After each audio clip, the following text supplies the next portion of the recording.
శ్రీ సాయి సచరిత అధ్యాయం 31 సన్యాసికి మోక్షం, మాస్కర్ సాధన, వ్యాఘ్రానికి విముక్తి.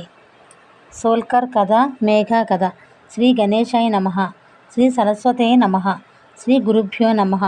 శ్రీ కులదేవతయే నమః. శ్రీ సీతారామచంద్రాభ్య నమః. శ్రీ సద్గురు సాయినాథాయ నమః. సన్యాసి కథ.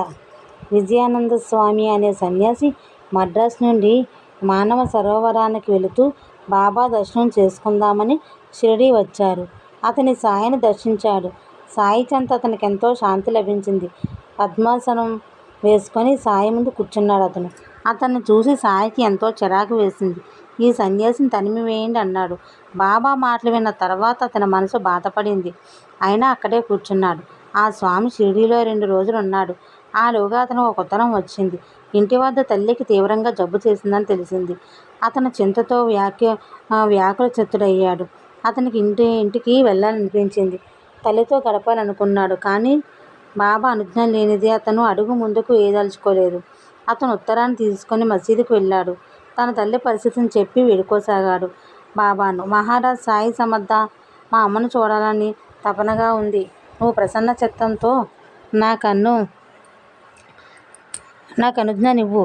నేను సుఖప్రయాణం చేసేలా దీవించని ప్రార్థించాడు. సన్యాసం సాయి బోధ పారాయణ. సాయి సమర్థునికి అంతా తెలుసు. ఈ సన్యాసి కూడా మృత్యువాత పడనున్నాడని కూడా తెలుసు. ఇదంతా తెలిసిన సాయి, నీకు నీ తల్లి ఎడల ఇంతగా అనురక్తి ఉన్నప్పుడు ఈ కషాయం ఎందుకు పుచ్చుకున్నావయ్యా? ఈ కాషాయ గుడ్లు ధరించరాదు. అహం మమతలకు లోను కావద్దు కదా. నువ్వు ఈ కాషాయానికి కళంకం తెస్తున్నావు. వెళ్ళి కూర్చో, చింతలు వదులు. ఇలా కొన్ని రోజులు గడిచిపోని, అప్పుడు మరలా ఆలోచిద్దాం. సహనం కోల్పోకు, ధైర్యంగా ఉండు. వాడాలో చాలామంది దొంగలున్నారు. తలుపులన్నీ మూసి జాగ్రత్తగా గడియ వేసుకో. అనుక్షణం అప్రమత్తుడై ఉండు. ఆ దొంగలు నిన్ను నిలుపుదోపిడీ చేస్తారు. నిన్ను ఘోరంగా హింసిస్తారు. ఐశ్వర్యం శాశ్వతం కాదు. ఈ శరీరం ఉండే ఇది ఎప్పుడు క్షణభంగురమే. మృత్యువు సదా వెన్నంటే ఉందన్న సత్యాన్ని గ్రహించు. కాబట్టి శాస్త్ర ప్రకారం వర్తించు. నీ ధర్మం ఎల్ల జాగృతుడై ఉండు. ఈ లోకంలో దేహ, స్త్రీ, పుత్రాదులందు నువ్వు అహం, మమ అభిమానాలను కలిగి ఉండకూడదు.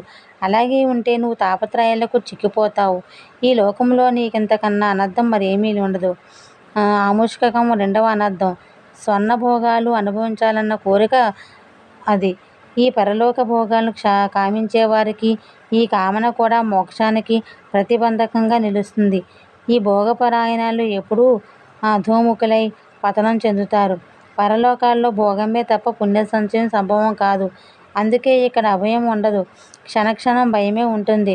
పుణ్యము క్షయించగానే పతనం చెందాలి కదా అన్న భయం ఉంటుంది. ఇది నిశ్చయ సత్యం. కాబట్టి బహిక, ఆముష్కక భోగాలు 2 కూడా అనర్థకాయలే. శాశ్వత ఆనందం కావాలంటే మనం ఈ రెండింటినీ నిశ్శేషంగా త్యాగం చేయాలి. ఈ సంసారం అంటే ఎవరికి విసుగు పడుతుందో, ఎవరు భగవంతుని పాదాల్లో తమను తాము సమర్పించుకుంటారో వారి మమతానురాగాలే ముడులు వదిలిపోతాయి. వారి అవిద్య ఆవరణ తొలగిపోతుంది. నేను చెప్పినట్టు చేయి. జీవిత పరమార్థాన్ని తెలుసుకో. రేపటి నుండి నువ్వు మనస్ఫూర్తిగా భాగవతాన్ని పారాయణం చెయ్యి. 3 వారాలు మనోవాక్యాలతో దాన్ని కొనసాగించు. కామనారహితుడైన ఆ గ్రంథాన్ని చదువు, విను. అహర్నిశలు దాని గురించి మననం నిధి ధ్యానం చేయి. భగవంతుడు ప్రసన్నుడవుతాడు. నీ దుఃఖాలన్నిటికీ అంతం చేస్తాడు. నీ మాయమోహాలు శాంతిస్తే అత్యంత సుఖం నీకు లభిస్తుంది. శుచిర్భూతుడై హరిచరణాల్లో చిత్తం ఏకాగ్రం చేసి నేను చెప్పిన ఈ వ్రతాన్ని పాటించు. నీవు మోహం నుండి ముక్తుడవుతావు అని బాబా స్వామి విజయానందకు బోధించాడు. మరునాడు ఉదయం స్వామి ఆ కాలకృత్యాలు తీర్చుకున్నాడు. బాబాకు అంజలి నిండా పువ్వులు సమర్పించాడు. బాబా చందరజాన్ని తన శిరస్సును ధరించాడు.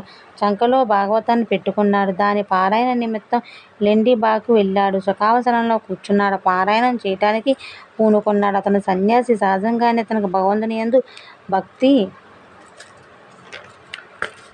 భక్తి ప్రేమలున్నాయి. అతను 2 వారాల పారాయణం పూర్తి చేశాడు. అతను 3వ వారం పారాయణం మొదలుపెట్టాడు. హఠాత్తుగా అతను అవ్యవస్థుడయ్యాడు. ఏదో నీరసం అతనికి ఏర్పడింది. ఆ నీరసం మరింత పెరిగింది. అందుకని అతను పారాయణను పూర్తి చేయలేకపోయాడు. అతను వాడాకు తిరిగి వచ్చాడు. 2 రోజులు తీవ్ర జ్వరంతో బాధపడ్డాడు. 3వ రోజు ఉదయం బువ్వా స్వామి ఇక కన్నులు తెరవలేదు. అతను తన తలను ఫకీరు బాబా ఒడిలో పెట్టాడు. ఆ స్వామి అలా తన తుదిశ్వాసను వదిలాడు. అతను ఈ దేహ బంధాన్ని నుండి విముక్తుడయ్యాడు. సన్యాసి దేహత్యాగం గురించి భక్తులు బాబాకు చెప్పారు. ఈ దేహాన్ని ఒక రోజు అలానే ఉండమను వారికి బాబా చెప్పారు. అతను మళ్ళా జీవిస్తాడని జనులు అనుకున్నారు. అందుకే ఈ దేహాన్ని సంరక్షించసాగారు. ఒకసారి చనిపోయిన తర్వాత మనిషి మళ్ళా బ్రతికి వస్తాడా? అయితే బాబా ఆజ్ఞకు బద్ధులై జనులు ఈ దేహాన్ని కాపాడసాగుతారా? పోలీసులకు అనుమానం వచ్చింది. వారు విచారణ చేశారు. వారి సమయం ఆధారరహితమని తేలింది. ఈ దేహానికి మళ్ళా జీవం లేదు. బాబాకు తెలియదా? శవానికి మళ్ళా ప్రాణం రాదని తెలుసు. అయితే ఆ సన్యాసి ఎవరో ఏమిటి ఎవరికో తెలియదు కదా. బాబా వద్దకు వచ్చిన తర్వాత చనిపోయాడు కదా. ఆ చావు సహజమా అసహజమా అన్నది పోలీసులు తేలాలి. అందుకే బాబా ఒక రోజు శవాన్ని అలా ఉండనిచ్చాడు. అనాథ ప్రేతాలకు ప్రభుత్వమే అంత్యక్రియలు చేయించాలి. కాబట్టి ఎవరైనా అనాథ అకస్మాత్తుగా చనిపోతే ముందుగా విచారణ చేస్తారు. అందుకే బాబా ఆదేశం చెప్పారు. ఇదే సరే. తర్వాత అంతా సరిగానే జరిగింది. ఈ దేహానికి అంత్యక్రియలు చేశారు. మాష్కర్ విరక్తి కథ. బాలరాం మాష్కర్ అనే గృహస్థుడుండేవాడు. అతను బాబాకు పరమభక్తుడు. అతని భార్య చనిపోయింది. అతని మనసు వికలం చెందింది. దాంతో అతను తన గృహస్థ ధర్మాన్ని నిర్వహించలేకపోయాడు. అయితే భార్య మరణం అతనిలో విరక్తిని పెంచింది.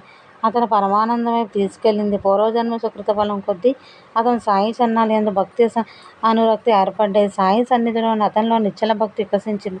సంసారంలో విరక్తి కలిగింది. అతను ఆశాపాశ కృతగృహాదుల బంధాలను తెంపివేసుకున్నాడు. అతని సంస్కారాల కారణంగా మాష్కర్ తన బహిక జీవితాన్ని త్యాగం చేశాడు. పరమార్థ మార్గంలో పెద్ద అంటగ్గి సంపాదన శిథిల పోషణ.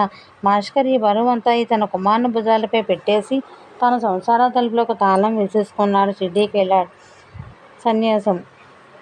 ఇది కూడా ఒక రకమైన సన్యాసమే. సన్యాసం నానా రకాలు. అయితే జ్ఞాన ధర్మం కాని సన్యాసం, మనసుకు పట్టిన సన్యాసం అడుగడుగునా ప్రమాదకరమే. అందుకని ఉదారమూర్తి అయిన సాయి మనర్కర్ అనన్య భక్తిని చూసి అతన్ని అనుగ్రహించారు. అతనిలోని విరక్తిని దృఢంగా మార్చారు. అనంత ధర్మాల సంస్కార పటలం సంచలనం మనసు నిశ్చలం కానివ్వదు. మనోరాజ్యపు తరంగాలు శక్తివంతమైనవి. అవి విరక్తిని స్థిరం కానివ్వవు. షిర్డీ ఒకటే నా స్థానం కాదు. నేను దేశకాలకు అతీతుణ్ణు అన్నదాన్ని నిజం చేయడానికి బాబా మాష్కర్ని ఇలా ఆజ్ఞాపించారు. నువ్వు షిర్డీలో చాలా కాలంగా ఉంటున్నావు. ఇదిగో ఈ 12 రూపాయలు తీసుకో. ఈ ప్రయాణం ఖర్చులకు పనికి వస్తాయి. మచ్చిందర్ గుడికి వెళ్ళు. అక్కడ తపస్సు చేయి. నిశ్చితంగా అక్కడే ఉండిపో. పరమసుఖాన్ని సాధించుకో అని చెప్పాడు బాబా. అత్యంత వినయ విధేయాలతోని బాలరాం మాన్కర్ బాబా నీ దర్శనం కలగని ఆ ప్రాంతంలో నీ నుండి ఏం చేయనా అని అడిగాడు. అయితే భక్తుని గురువాక్యంలో సంయమనము ఇనమంతా కూడా ఉండకూడదు అనే విషయం అతనికి జ్ఞాపకం